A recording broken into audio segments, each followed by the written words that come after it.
Добрый вечер. В эфире Прайм на телеканале АТР. Это время, когда мы обсуждаем наиболее важные для страны темы и беседуем с наиболее интересными людьми.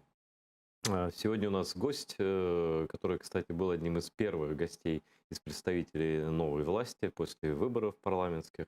Это Никита Потураев. Привет. Добрый вечер. Народный депутат Украины и глава парламентского комитета по вопросам гуманитарной и информационной политики. Все правильно? Да, все правильно. Со времени нашей последней встречи кое-что изменилось. Был заместитель, стал глава. Ну, я, конечно, хотел начать с закона о медиа. Вот тут 148 страниц, я сегодня их проштудировал. Но все-таки у нас события в Крыму происходят такие каждый день, что мы о них все время говорим. И сегодня, позавчера же была облава в Крыму большая, 7 человек посадили за так называемый терроризм. Сегодня прошли так называемые суды по избранию меры пресечения крымским татарам, которых задержали во время облав. И другой политузник, который уже сидит по ложным обвинениям в России, Сервер Мустафаев, написал и прислал письмо поддержки с призывом оказать к миру всяческое давление на оккупанта за репрессии и агрессию против крымских татар. Давайте послушаем Сервера Мустафаева.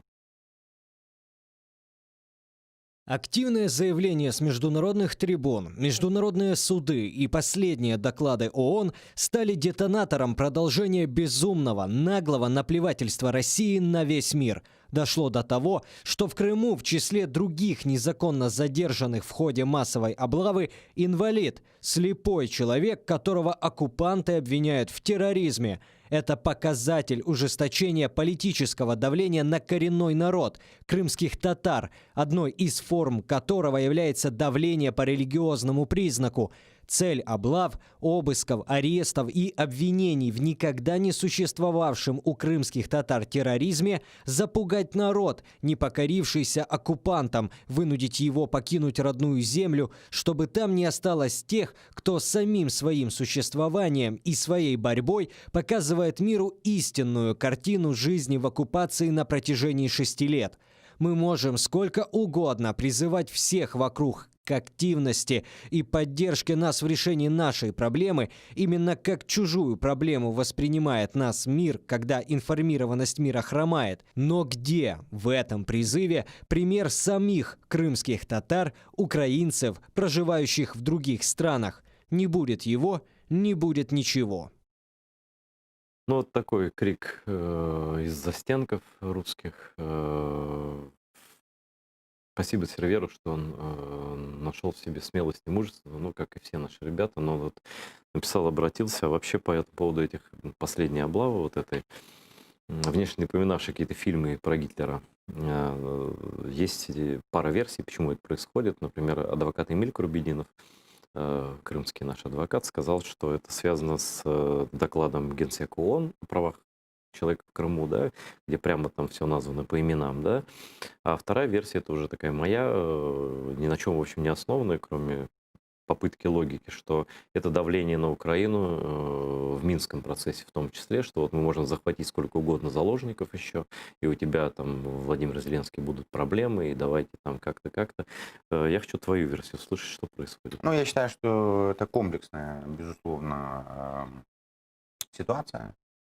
Я могу сказать, что вот вчера был, я даже затрудняюсь как бы это перевести на русский язык, это называется Standing Committee, то есть это комитет парламентской ассоциации АБСЕ, в который включаются автоматически главы делегаций и их первые заместители, то есть мы там были с Артуром Герасимовым, и мы, конечно же, говорили, вот в частности Артур, ну мы так разделили, так сказать, наши выступления. Артур говорил о политических репрессиях, в том числе в Крыму, конечно же. Я говорил о том же, но я там делал акцент на том, насколько по-прежнему цинично Россия продолжает своими оккупационными администрациями мешать работе мониторинговой миссии АБСЕ, не допускает наблюдателя АБСЕ в Крым, точно так же. Но хочу сказать, что мы были не одиноки. Очень резкое заявление было со стороны руководительницы шведской делегации. Нас очень поддержала американская делегация, что немаловажно. Ну, в общем, короче говоря, позиция наших союзников западных, да, и в целом позиция ОБСЕ, она, безусловно, остается проукраинской, и Крым никуда из фокуса внимания не уходит. И вспоминали же там вот этот доклад Генсека ООН. Ну да, вот который вышел буквально за пару Поэтому, дней. Да. конечно же, причем ну, все, и мы вспоминали, и наши коллеги вспоминали, поэтому, конечно же, это может быть, и, безусловно, я уверен, что там есть эта составляющая, демонстрация такая, да, как обычно, такая циничная, да, значит, демонстрация того, что вы говорите что угодно, а мы будем делать, что хотим. Да?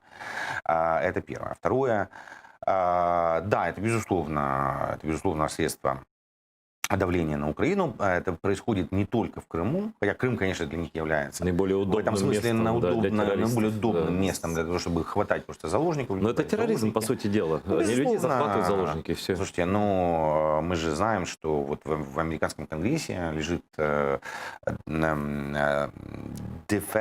Against Criminal Aggression Act, да, Да. в котором, в общем, Россия уже прямо называется государством, да, которое поддерживает терроризм. Вчера, кстати, один из американских коллег-конгрессменов говорил об этом, вспоминал и ситуацию, она не закрыта отнюдь. Вот у нас были такие новости, что, ну, вроде бы как, американская разведка сказала, что это не до конца доказано, что русские платили талибам за убийство американских военнослужащих.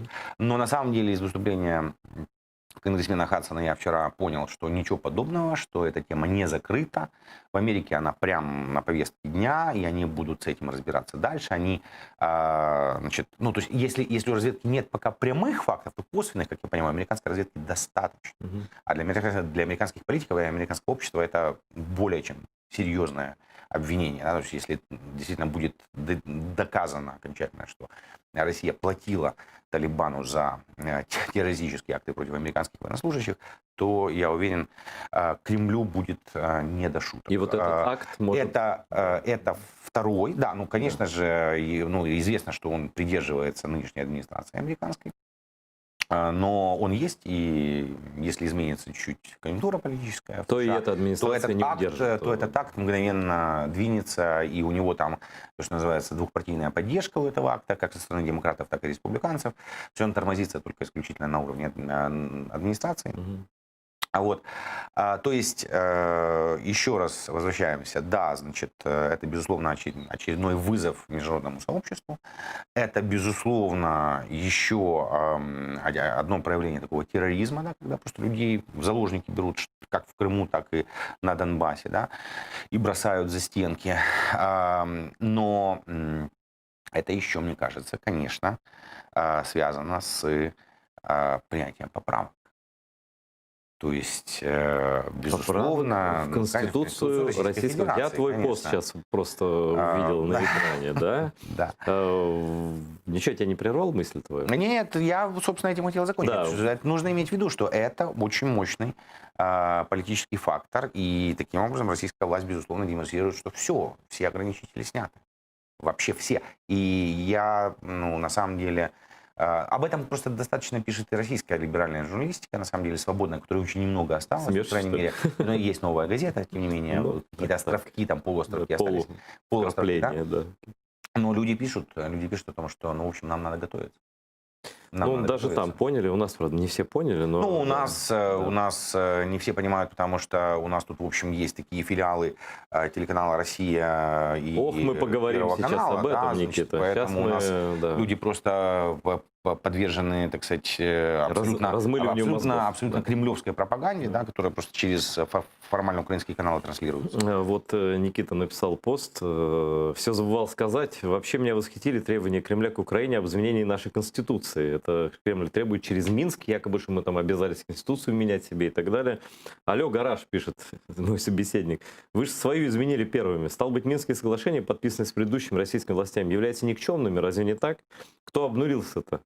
Но если серьезно, то у нас есть все основания требовать переформатирования нормандского и минского формата в соответствии с соглашений под участием нового субъекта переговоров, императора Пал Путина. Полпот тут смешал. Ну, тут скорее Да-да-да. аллюзия к «Звездным войнам», Да. конечно, император Палпатин, да? Да-да-да. Вот, да. И, кстати говоря, у нас есть звонок. Как мне редакторы подсказывают, у нас прямой эфир же, можно задавать вопросы. Говорите, кто вы, откуда, задавайте свой вопрос Никите Потураеву. Так, добрий вечір. Мене звати Василь з Івано-Франківська. Я бачу, що депутат Потураєв, він мав велика людина по інформаційній політиці, в нас по культурі, а слабо українською мовою розмовляти такому великому депутату. Яка у нас інформаційна політика? Яка різниця? Чи як вона називається? Яка Я думаю, що шановний глядач просто не дуже знає, що телеканал АТР виходить як українською, так і російською. Саме програма пана Кримсько-татарською мовою. Мождабаєва виходить, зокрема, і російською мовою. Так що тут, вибачте, канал бореться за кримчан, як кремли, так і українців. Там, звичайно, треба використовувати також російську мову. Тут немає ніякої неповаги до і української культури, української мови. Значить, телеканал АТР має право це робити і буде це робити і далі. Він працює на 3 мовах: на українській, на кримсько-татарській, на мові Кремли і на російській також. Це, вибачте, важливо, тому що канал АТР – це канал, в першу чергу, кримсько-татарський. Це канал, я переконаний, що прийде такий день, коли це буде головний канал знову вільного українського Криму. Спасибо тебе за ответ. Ну, вообще, таким зрителям, я все понимаю, я тут теж можу розмовляти українською мовою, це не спеціально все робиться, але ж просто, знаєте, ось, наприклад, багато інтерв'ю, які тут відбуваються, тут був, наприклад, Дмитро Кулеба, так?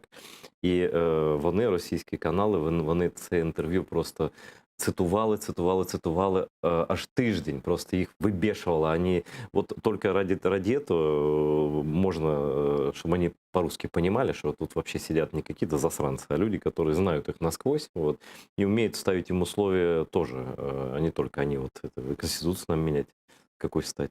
Кстати говоря, помнишь, ты же действительно был год назад в эфире у меня, как раз после выборов парламентских, да? Ну, да. Где-то так.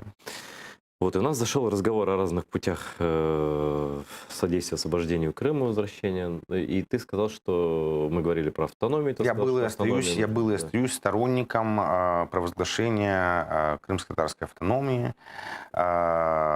И Крымлы коренным народом, ну, поскольку Крымлы коренной народ, да, коренной народ Украины, то, соответственно, значит, точно может иметь свою автономию, не только национальную, да, но там национально-культурную, но национальную политическую. Да, национально-территориальную, да. Ну, и территориальную, разумеется. Поэтому я был и остаюсь сторонником такого плана, да, значит, я полагаю, что это очень усилило бы позиции украинской дипломатии и помогло бы нам бороться там, за освобождение Крыма, да, за освобождение, в первую очередь, да, и за возвращение Крыма в состав Украины, помогло бы бороться большим набором, ну, там, может быть, не совсем, ну, хотя, в общем, слово это правильно. Защита, спасение коренного народа своего, зрения, да, это благородно. Ну, к политологии слово правильно, да,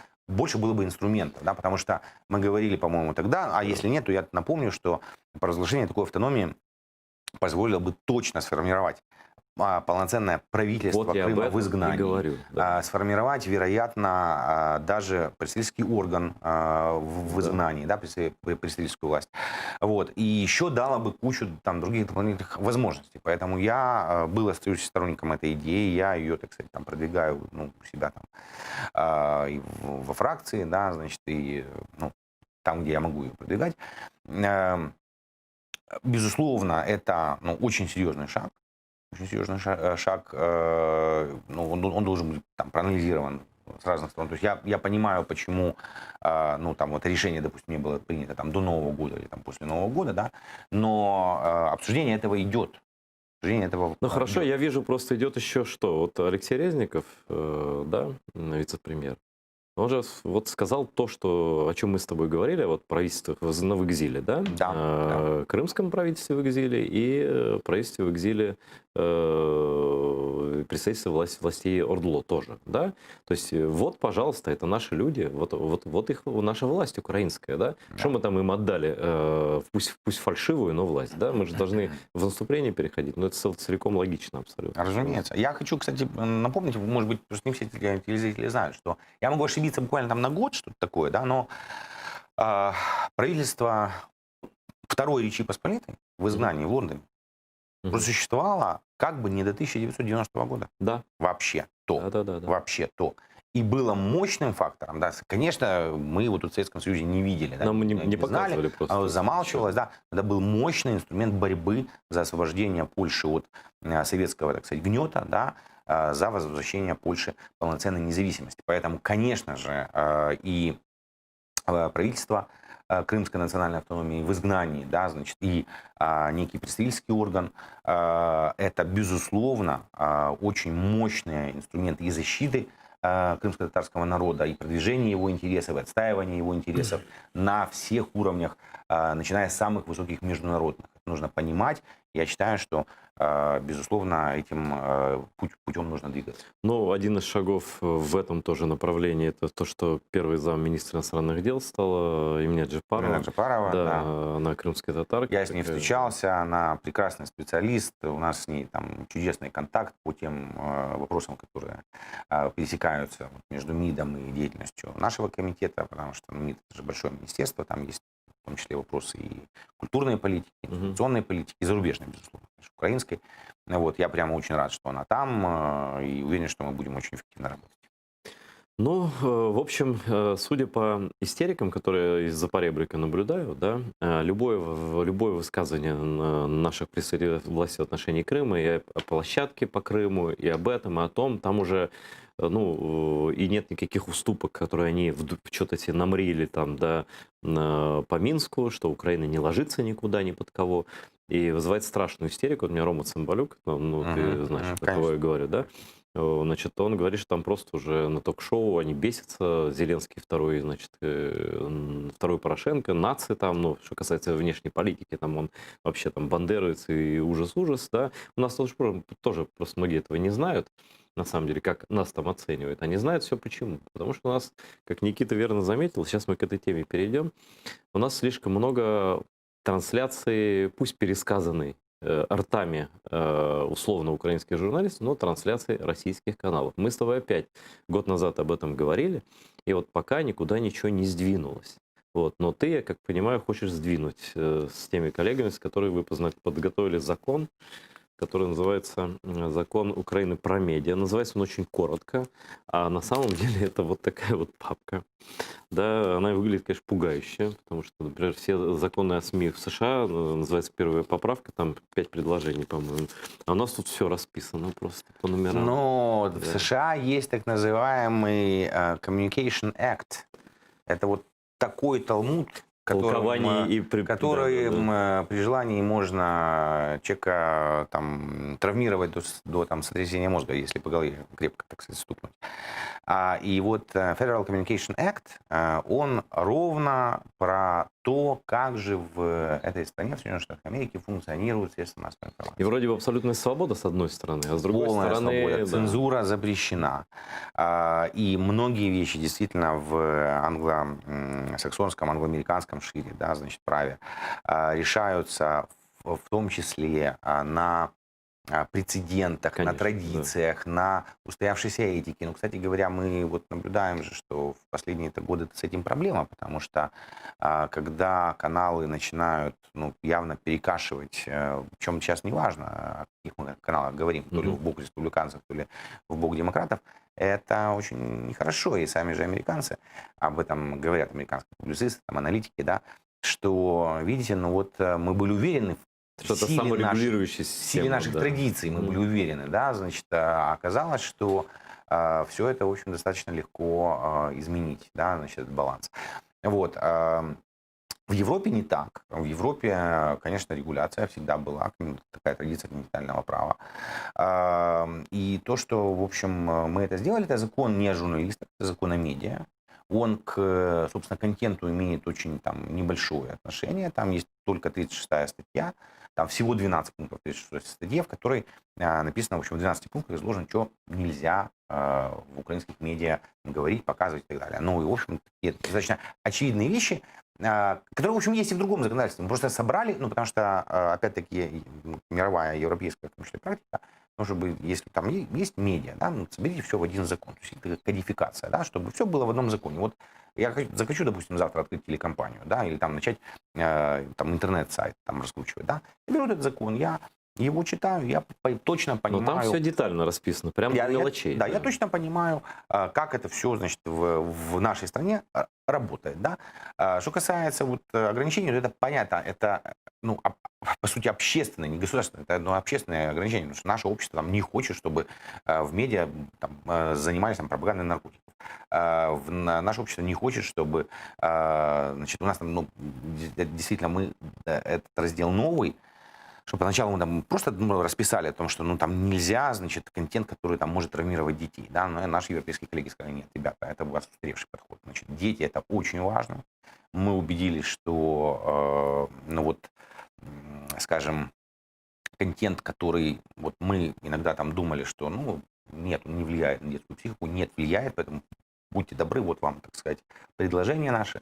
Распишите вот точно так же, как у нас, да, подробно, потому что есть прямо целый раздел по контенту, который, ну, от которого надо, так сказать, детей защищать. Да? Ну, про взрослых, все остальное, там, это, в общем, достаточно понятные вещи, там нельзя дискриминировать людей, нельзя людей там ну, очевидные европейские все стандарты, да? Ну, конечно. Но там есть глава про страну-агрессора. Там есть еще там есть еще один пункт, опять же, это не новости, да, значит, но почему-то вот очень многие возбудились, за поребриком, в том числе, возбудились.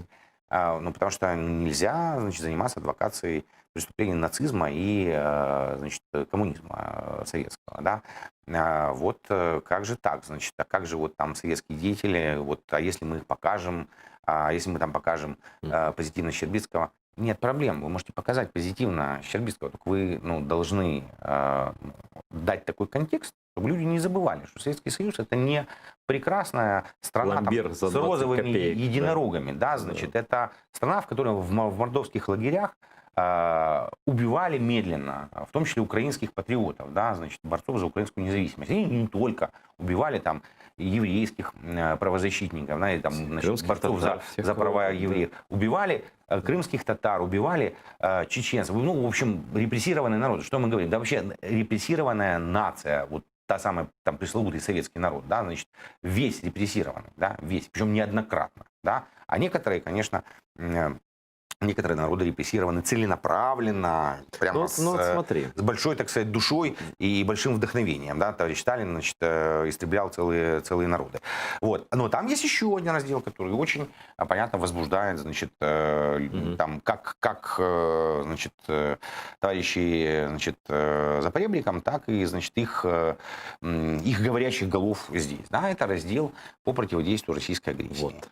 Да, он, кстати, очень конкретный. Так он впервые прописан, по-моему. Ну, да, в медийном законодательстве, конечно, конечно. Ну, то есть мы должны защищать наше информационное пространство. Потому что война, это война гибридная, то есть она ведется на фронте, там летают пули, снаряды и мины, там гибнут наши бойцы. Но это война. Но это первый документ, где признано само вот существование этой гибридной войны на бумаге. Ну, по большому счету, наверное, да. То есть, ну, по крайней мере, мы это очень там конкретно. Не могу сказать, что прямо там он огромный, да, но он очень четкий, конкретный раздел, да, где все вещи названы своими именами. Россия агрессором, да, значит, происходящая там агрессии, там, и, значит, что можно и что нельзя делать в этой связи. Все очень просто. Дай мне вот свое впечатление. Да, извини, пожалуйста. Не на трибуне Верховной Рады, я сейчас тебя чуть прерву. Значит, там много упоминаний, касающихся условий работы СМИ и их собственников, бенефициаров и прочего. У нас же как? У нас же все приховано, припрятано. Тот бенефициар там 10% владеет, тот там чего-то, на этого только могут там подозревать его в чем-то, что-то еще. У вас тут расписано все, и прямое влияние, и собственник, и косвенное влияние, и так далее, и трансляция такого контента, и прямое наказание за ставлення під сумнів територіальної цілісності України, да, И тут начались стоны. Я закон прочитал потом, я сначала стоны послушал. Значит, стоны иногда говорят о происходящем больше, чем все остальное. Я увидел заявление против этого закона. Собственно, я откуда узнал о его существовании, даже вот, честно говоря, и начал читать. И почему-то там, ну там разные есть и приличные люди с репутацией там, но в основном подписанты вот этого письма против этого закона, что нельзя его принимать, это почему-то пророссийские СМИ, которые именно вот в этих главах-то и прописаны, которые под эти статьи-то и подпадают, да, то есть на варе шапка, в принципе, загорелась, да, вот, ну что, бомбят вас там, да, отовсюду? Да, бомбят, пытаются воздействовать и на нашу собственную фракцию, там выливаются тонны лжи, в том числе через некоторых, к сожалению, моих коллег по фракции. Поэтому ситуация непростая, но понятно, что мы будем все это объяснять, мы будем доказывать и необходимость, и преимущество этого закона, и отсутствие там того, что о нем врут. Да, говорят же, что это вы пишете закон, чтобы оппозиционные СМИ, ну, условно говоря, вот я вообще-то не считаю их оппозицией вам, я считаю, оппозиция у нас одна, но это мое частное мнение, да, ну, например, гнобить каналы, которые Порошенко там относятся, да, к его группе влияния, да, там, политической и так далее. Но вот как ты на эти вопросы ответишь? Ну, очень просто отвечу. Там действительно есть раздел, который может, не знаю, как-то заставить нервничать, в том числе там людей, там, близких к Петру Алексеевичу, которые там помогают работе, скажем так, мягко скажем, да, помогают работе там, канала «Прямой», например, еще какого-то канала. Хотя, ну вот, я же в одном комитете там, с Николаем Княжеским, он был в свое время там, акционером «Эспрессо». Не вдаваясь в подробности, я могу сказать, что, да, более того, этот раздел про прозрачность собственности и прозрачность финансирования, его Княжеский писал. Да. У него был, ну, конечно, у него был отдельный вообще закон. Мы просто с ним договорились, что мы прямо этот закон берем и вставляем в закон про медиа. Ну и, да? кстати, среди подписантов нет, то есть среди подписантов этого письма нет людей, вот, которые условно ну, про украинских разумеется, медиа. наши критиков, да. То есть я вот к чему говорю, что Княжицкий-то, когда Николай Леонидович писал свой закон про прозрачность собственности, который перекочевал прямо сюда, да, он же там точно понимал, что там канал, в котором он был акционером, он на самом деле может все это показать, нет проблем. Он может показать, я думаю, что и там канал «Прямой» покажет. А вот эти каналы, я думаю, что у них будут проблемы. Я подчеркиваю, что там... Я думаю, что у них будут проблемы. Я даже больше скажу, я не имею права сейчас кое-какие вещи говорить, но у нас же была ТСК, я же был членом Тимчасової слідчої комісії Верховної Ради, яка якраз займалася вивченням питання, как там собственность менялась на этих каналах 112 News One и ZIK, да? А как они, значит, финансируются, вот, что там с редакционной политикой. Я, к сожалению, связан обязательствами о неразглашении некоторой информации, но я так тебе скажу, им есть из-за чего очень нервничать, Ну, это правда. Ну, хорошо, пусть нервничают. Вот. И если им нервы трепет, это только прекрасно. И действительно, единым фронтом просто встали вот эти, я не буду их перечислять, все, кого условно можно кума Путину вот это в сфере влияния отнести, там прям просто кипит, на своих каналах они все это поливают и так далее, и так далее. Я вот на каналах типа Прямого я не видел такого. А вот там прям истерика настоящая. И истерика очень понятно почему. Кстати, я вот не знаю, что это за человек. Джон Барата Мир. Эксперт по делам, по проблемам свободы слова и медиа, бывший советник главы комиссара, там, представителя по СМИ в ОБСЕ, который вас критиковал. Ты его знаешь лично? Может быть, это Дезир? Нет, Джон Барата Мир. Такой... Нет, я его не знаю. Я знаю, что я так скажу, но поскольку все-таки я же глава делегации парламента украинского в парламентской ассоциации ОБСЕ, я буду очень осторожен сейчас. Организация тяжелая. Если про ОБСЕ могу сам что-то сказать. Был там. Во фразе буду осторожен, да, значит, и предельно политически корректен. Но я скажу так, что когда критика в адрес этого закона раздается от людей, от которых я ни разу не слышал словосочетания «Россия – государство-агрессор», то у меня возникают вопросы. по поводу политической позиции этих людей, из какой бы европейской страны, уважаемых, они ни были. Да. А тебе приведу пример своего опыта. Здание ОБСЕ, я не буду говорить, что там происходило, все детали довольно смешные, разные. Потом банкет. И председатель в тот день в ОБСЕ выпивает за одной стойкой с русской делегацией. И мне как-то все стало более-менее ясно. Этого человека я тоже не знаю, но его цитируют украинские медиа, что вот Европа с своих демократических высоких, значит, высот, стандартов критикует вас. За что? Значит, проект, вот этот закон, проект должен соответствовать стандартам Совета Европы и ЕС, а также в требованиям по юрисдикцию, медиа и так далее. Значит, то есть принцип страны происхождения информации не должен быть там затронут. Извините, но у нас Россия, страна происхождения много информации. Дальше. Вот. Проект не должен запрещать, это европейский вот этот якобы эксперт пишет, высказывания и темы, и какие фактически могут охватывать законные политические мысли и обсуждения, связанные с вопросами, которые составляют общественный интерес в Украине, в частности, щодо її територіальної цілісності. Интересный момент, да? Дальше про вот властность державы-агрессора, структуры державы-агрессора и так далее. Значит, вот еще раз, еще такое. Запрет на распространение медиа-контента в Украине должен быть исключен. То есть мы должны так во время войны, значит, так раздвинуть все. Да, и что нельзя запрещать весь контент какого-то медиа, но самое, да, но где-то тут написано было, что вот, значит, по мысли этого эксперта, вот эти запреты, которые в период войны, значит, их требуется убирать, все эти ограничения. И дальше. Наличие вооруженного конфликта, який зачіпає, так написано, зачіпає частину території України, ну трохи зачепило нас, трохи. Не виправдовує введення таких обмежень, вважає цей пан Джоан Барата Мир. Но он, видимо, живет в каком-то другом мире или в мирном мире. Вот, а у нас война. И любая страна вправе, наверное, защищаться, соответственно, угрозам. Ну, я хочу напомнить, кстати, что когда запрещались российские здесь медиа, то в том числе некоторые господа, подписавшие эту петицию против нашего закона, тогда выступали против запрета российских медиа здесь. Случайное совпадение. Ну как же, так же. Должны быть мысли разные, свобода конечно, слова. свобода слова же, да, и так далее. Нельзя запрещать. Я считаю, что украинская власть тогда поступила совершенно правильно. Мы этот запрет продлили, как известно, да.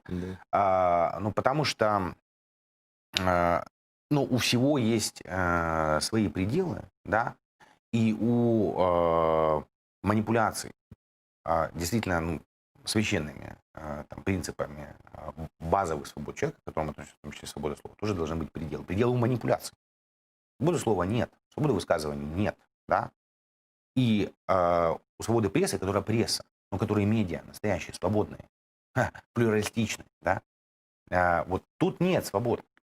То есть тут, в смысле, нет ограничений. Но они, видишь, как они хотят, наверное, обсуждать территорию Украины, обсуждать. Вот. Это для них ключевой момент. А пропаганде, вот прям, я бы сказал, геббельсовской, да, которая несется на нас со стороны России, да, а здесь ретранслируется. Есть такое понятие хорошее, да, значит, в некоторых странах носитель паспорта, да.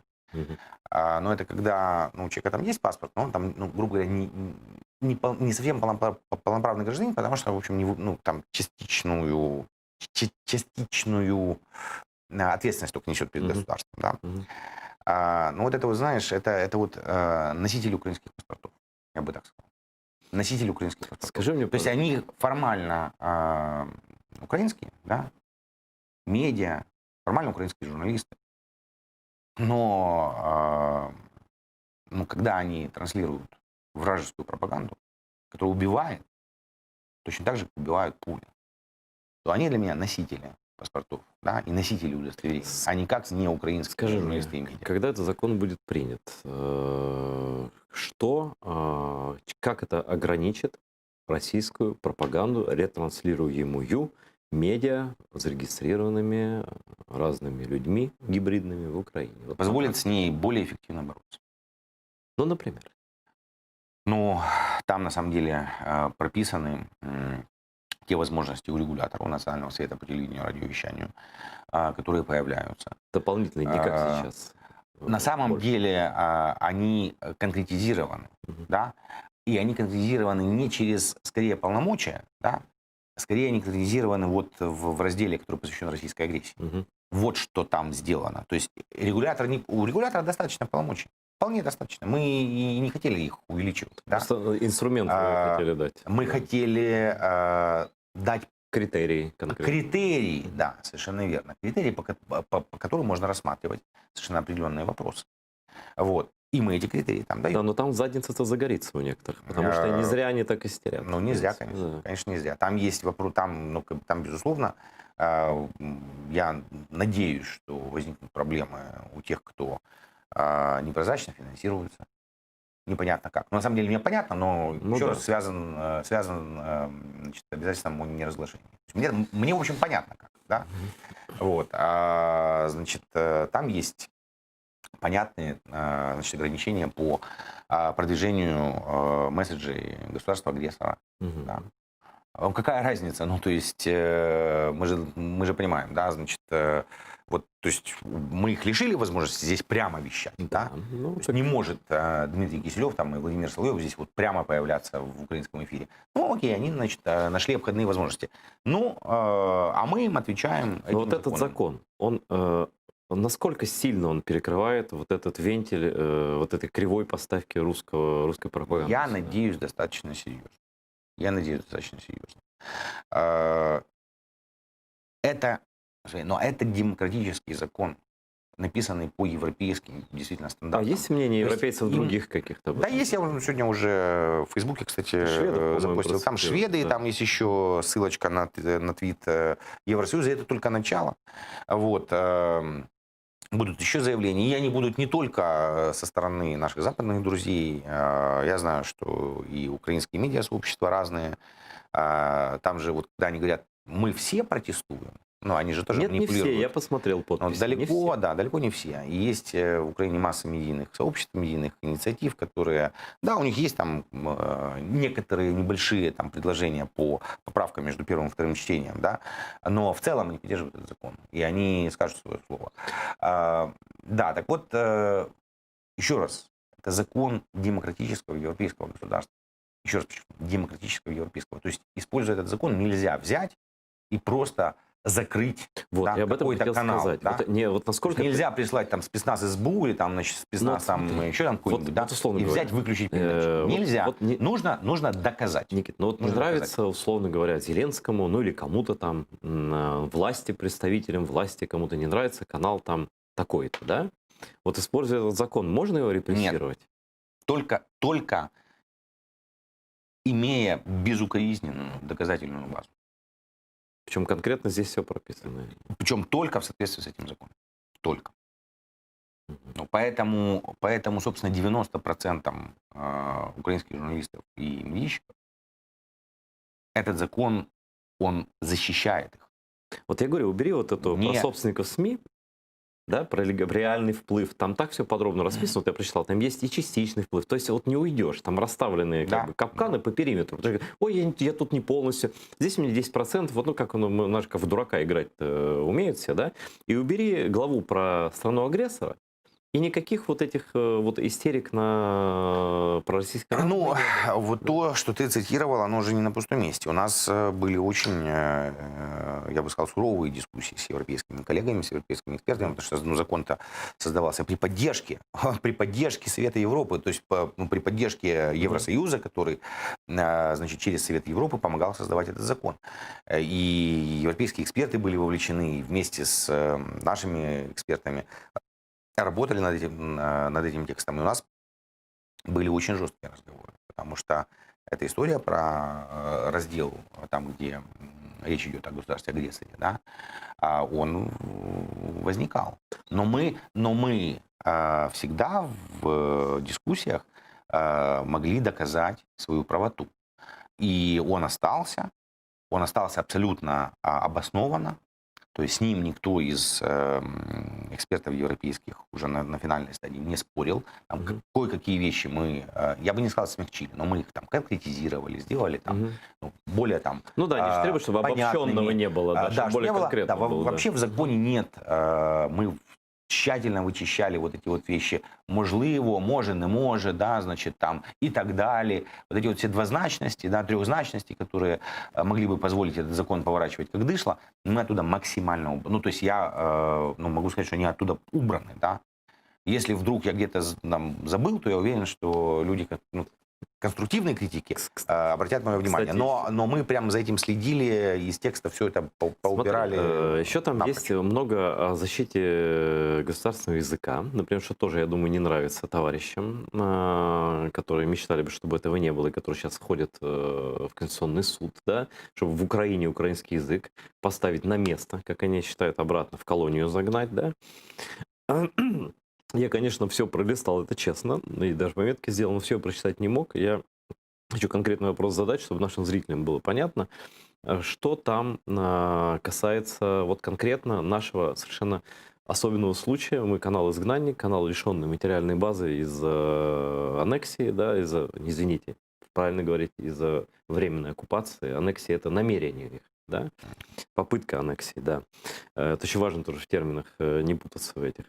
Вот. Нет ли там каких-то искусственных или заложенных где-то ограничений для канала АТР? Для его финансирования? Мы же не государственный канал. Нет. И есть какие-то преференции? Вот я хотел бы что-то... Ну, что касается языка, нет. Что касается продукта, нет. То есть он для вас как раз очень... Ну, то есть мы о вас не забывали. Когда мы его писали, мы помнили о вас вот конкретно, да, потому что, ну, там, случай АТР — это там особый случай.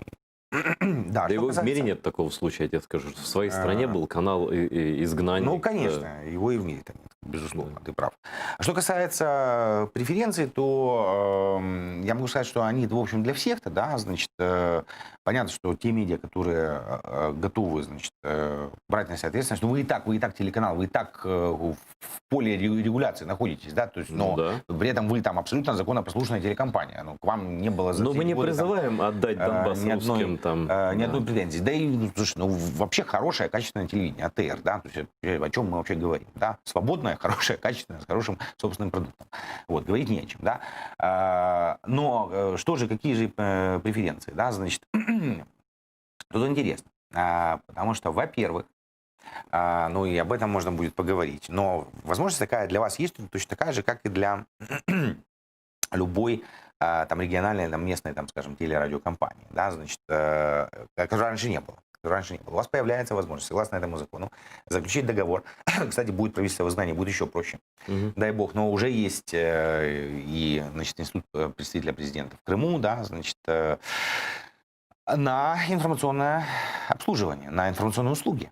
Да, это, ну, дополнительный канал финансирования. На самом деле, у нас какая была история? Ну, то есть, просто, знаешь, такой атовизм, да, еще у СССРовский, да, значит. Был закон старый про печатные СМИ, по которому вот то, что вот называлось районные газеты. Да, официальная публикация... Вот, нет, а только районные газеты могли заключать с местными властями договоры на информационные услуги. Ну, на публикацию, да? Официальных вещей. Да. А уже же, ну, мир-то ушел далеко вперед. Даже там в многих районах, даже там в небольших там райцентрах, есть там собственные сайтики, пусть они небольшие. Они не могли получать деньги. Ну, легально, да, значит, отсюда возникали вот эти вот, зачастую иногда уродливые штуки, значит, там муниципальные там какие-то вот такие издания, да, но это прямая зависимость просто от местной власти, да, а тут мы даем возможность вот всем этим там местным вещателям, и вам в том числе, потому что крупные вещатели, да, конечно, местной власти, но плюс еще к этому, причем легально, прозрачно, не будучи зависимыми от государства. Причем неважно, от центральных органов власти или там от местных органов власти, да, от местного самоуправления. То есть честный, прозрачный договор. Да. И вторая история, ну, это вообще прям там для вас история очень ну, потенциально интересная. Отсутствие такого закона было препятствием для того, чтобы наши медиа принимали участие в программе «Креативная Европа». мощная программа там на много миллионов А как евро. нас касается? Татарского телеканала. Сейчас трудно сказать, какой будет объем там на вот следующий год. Ну, потому что все-таки везде спад, везде кризис, но она точно будет. Европейские коллеги нас заверили, что она будет, и она будет в приличном объеме для Украины. И там, конечно же, это и создание там программ вот именно небольшими местными вещателями, и создание программ на национальных языках, и создание там программ там уникального культурного контента. То есть как раз то, чем вы занимаетесь. Как раз то, чем вы занимаетесь. И там, ну, понятно, что это система грантовая, нужно там оформлять там заявки и все, но она очень доступная, она такая очень, как открытая Тем более, программа. что, Никита, канал АТР, ну, ты знаешь, упомянут в резолюции Европейского Союза о необходимости поддержки государственного канала. В этом смысле, ну, не только для канала АТР, но для канала АТР это прямо очень хорошая программа, которая, безусловно, позволит вам дальше развиваться, просто даст толчок вашему развитию, я уверен, в этом на 100%. Ну, а на основной канал финансирования, бюджетного финансирования, он не повлияет. Это так? Никак. То есть, Никаким несмотря образом. на форму собственности. Никаким образом. И так далее. Вот. Так что, ну, значит, судя по всему, я не зря очень сильно, я же как бы не лезу в эти дела, но когда я понял, кто против, ну, в массе своей, да, такие там журналисты, в кавычках, с которыми я не подписал бы, я не знаю, вообще ничего, в ЖЭКе бумагу в собрании подъезда не подписал бы, да, что они беспокоились. Видимо, все-таки не зря. Насколько велика вероятность того, что этот закон, как ты говоришь, выверенный по европейским стандартам, и когда он может быть проголосован? Потому что я хочу услышать это твой и посмотреть, что будет. Мы в сложной ситуации, честно, не буду врать, потому что закон о легализации горного бизнеса, вот нам там оппоненты пытаются пришить, что вот, а зачем вы его поставили? Мы затем его поставили, что мы идем по пути либерализации украинской экономики, по пути вытаскивания того, что, в общем, да, оно сложное, неприятное, но оно все сидит в подполье, кормит организованную преступность, коррумпирует правоохранительные органы. Хотя опыт передовых стран показывает, что это надо вытаскивать на свет Божий, надо четко ограничивать, и, значит, чтобы это работало на государство. Так вот, мы на этом потратили много времени, на этом троллинге по этому закону.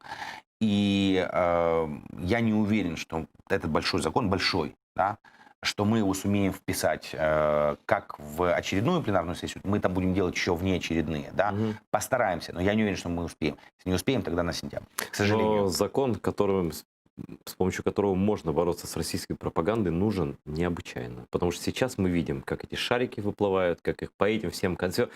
То есть это все поднимается, и видно, кто за кого, и кто кого дергает, кто кого тянет, и как они пытаются расшатать ситуацию в Украине, и как они уже, я не знаю, лезут в унитазы, там, ну... Уже этим полезный закон, скажи.